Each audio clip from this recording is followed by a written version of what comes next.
Good morning. Chapter 7 integrals exercise 1.3 ல first sum பார்க்குறோம். இந்த exercise ஃபுல்லாகவே நம்ம trigonometric formulas தான் யூஸ் பண்ண போகிறோம். Integral sin square 2x plus 5 into dx. Formula sin square பார்க்கலாம். Sin square x equal to 1 minus cos 2x divided by 2. இந்த sin square x எப்படி வந்தது நம்ம இங்கே பார்த்துக்கலாம்.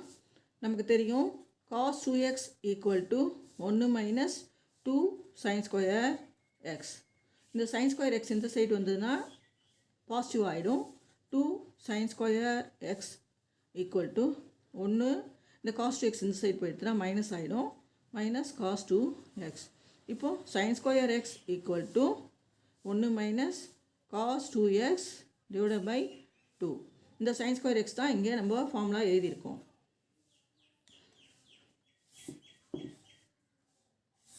இந்த எக்ஸுக்கு பதிலாக நம்ம இங்கே என்ன பண்ண போகிறோம், 2x plus 5 போட போகிறோம்.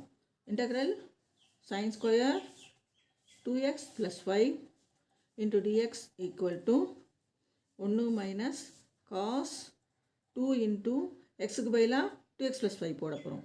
2x plus 5 divided by 2. இது integral dx.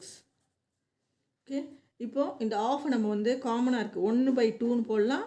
minus 1/2 into cos 2 into 2 plus 2x plus 5 எழுதிக்கலாம். டபுளாக சிட்டப் பண்ணிக்கிறோம்.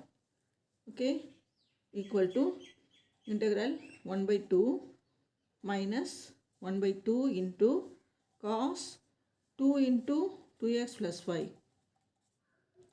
into dx. அதாவது இந்த 2 வந்து இதுக்கு ஒன்றுக்கும் காமனாக இருக்குது, மைனஸ் 2 into 2x plus 5க்கும் காமனாக இருக்குது எல்சிஎம்மில். ஸோ டபுளாக நம்ம ஸ்ப்ளிட் அப் பண்ணிக்கிறோம், நமக்கு ஈஸியாக இருக்கும் அதுக்காக. ஓகேவா?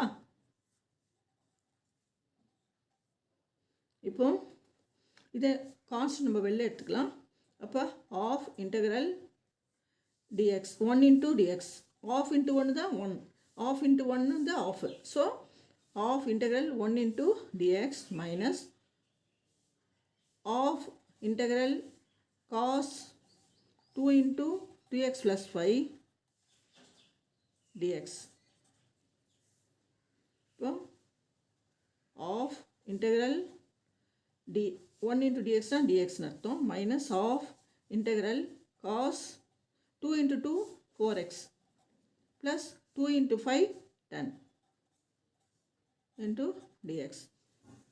இப்போ நம்ம இன்டெகிரேட் பண்ண போகிறோம். Equal to half 1 into dx என்னென்னா இன்டெகிரேட் பண்ணனா எக்ஸ் வரும். எக்ஸ் மைனஸ் ஆஃப் அப்படியே போட்டுக்கலாம். காஸ் எக்ஸ் நம்ம இன்டெகிரேட் பண்ணால் என்ன வரும், சைன் எக்ஸ் மட்டும் வரும் இல்லையா? இப்போ காஸை நம்ம இந்த காஸ் 4x + 10 இன்டிகேட் பண்ணனா sign 4x + 10.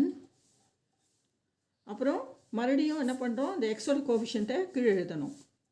Divided by 4 + c. இப்போது answer is 1/2x minus 4 into 2 1/8 into sin 4x plus 10 plus c. Second sum, integral sin 3x cos 4x dx. இது வந்து sin a cos bங்கிற ஃபார்முலாவில் இருக்குது.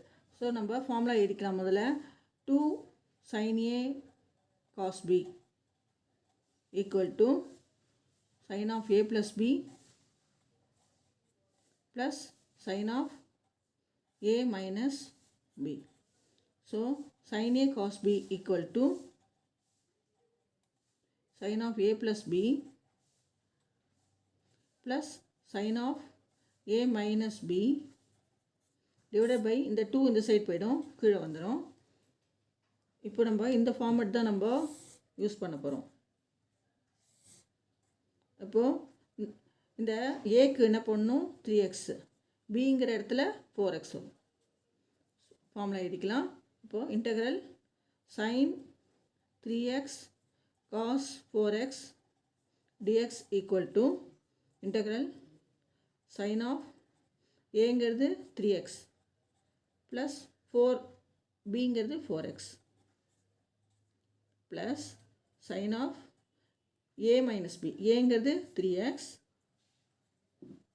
minus b ங்கிறது 4x divided by 2 into dx. So இப்போ equal to integral sin of 3x plus 4x 7x plus 3x minus 4x ங்கிறது minus x, sin minus x, sin of minus x divided by 2 into dx. இப்போ sin of minus x ங்கிறது என்னன்னா minus sin x. எப்படி வந்துன்னு சொல்கிறேன். sin of minus x equal to minus sin x. இது எப்படி வந்தது நான் சொல்கிறேன். இப்போ நம்ம குவாட்ரண்ட் எடுக்கிறோம். இதில் வந்து இது வந்து 360, ஒரு ரவுண்ட் அடிச்சுன்னா 360, 0வும் 360யும் 1. ஓகே, இப்போது 360 இது தீட்டா இல்லையா, தீட்டா மைனஸ் தீட்டாவாக இருக்குது. இது வந்து ஃபோர்த் குவாட்ரண்ட்டில் ஆல் சில்வர் டீ கப்ஸ்ன்னு போட்டிருக்கோம். ஃபோர்த் குவாட்ரண்ட் தான் மைனஸ் தீட்டா. மைனஸ் தீட்டா என்னவாகும், சைன் ஆஃப் மைனஸ் தீட்டாங்கிறது மைனஸ் சைன் தீட்டாவாகிடும். ஏன்னா வந்து ஃபோர்த் குவாட்ரண்ட்டில் சைன் வந்து நெகட்டிவாக இருக்குது. ஓகே, அதாவது மைனஸ் தீட்டாங்கிறது நெகட்டிவாக இருக்கும். எப்படின்னா காஸ் வந்து என்னவாக இருக்கும், இதில் பாசிட்டிவாக இருக்கும், மற்ற எல்லாமே நெகட்டிவாக இருக்கும். அதனால் சைன் நெகட்டிவாக இருக்கும். அதனால் வந்து சைன் ஆஃப் மைனஸ் தீட்டாங்கிறது மைனஸ் சைன் தீட்டாவாக மாறிடும். ஓகே, இப்போது இதை எழுதிக்கலாம். ஈக்குவல் டு, சும்மா ரஃப் உங்களுக்கு தெரியணுன்றதுக்காக இது போட்டேன். இப்போது சைன் ஆஃப் 7x இருக்கு இல்லையா, இதை எப்படி எழுதிக்கலாம்னா 1/2 integral sine 7x plus dx plus integral half, ஏன்னா ஆஃப் வந்து காமனாக இருக்குது, இதுக்கும் இருக்குது இதுக்கும் இருக்குது. Okay, half sine of minus x into dx எழுதியாச்சு. டிவைடட் பை 2ன்னு போட்டோம். ஓகேவா, இப்போ நம்ம இந்த 2 வந்து தனித்தனியாக நம்ம ஸ்ப்ளிட்டப் பண்ணி ஆஃப் எழுதிக்கிறோம். ஓகேவா, இப்போ நம்ம இது பண்ணிக்கலாம். ஆஃப் சைன் ஆஃப் 7x வந்து சைன் 7x வந்து இன்டெகிரேட் பண்ண என்ன வரும், மைனஸ் காஸ் 7x ஆகிடும். Minus cos 7x divided by எக்ஸோட கோபிஷன் கீழே வரணும் 7, எக்ஸோட கோபிஷன் 7 கீழே வரும். ப்ளஸ் போட்டுக்கலாம், இங்கே ஆஃப் போட்டுக்கலாம். இங்கே வந்து சைனுங்கிறது என்ன, மைனஸ் சைன் எக்ஸ்ன்னு சொன்னேன் இல்லையா நான், அதனால் இதை இன்டெகிரல் பண்ணிக்கலாம். அடுத்ததில் போட்டுக்கலாம் integral minus sine X dx. அதாவது சைன் ஆஃப் மைனஸ் எக்ஸுங்கிறது மைனஸ் சைன் எக்ஸ் போட்டிருக்கோம். இப்போ மறுபடியும் இதை நம்ம இன்டெகிரேட் பண்ணிக்கலாம். ஆஃப் இந்த வந்து மைனஸ் இந்த சைடு போயிடும்.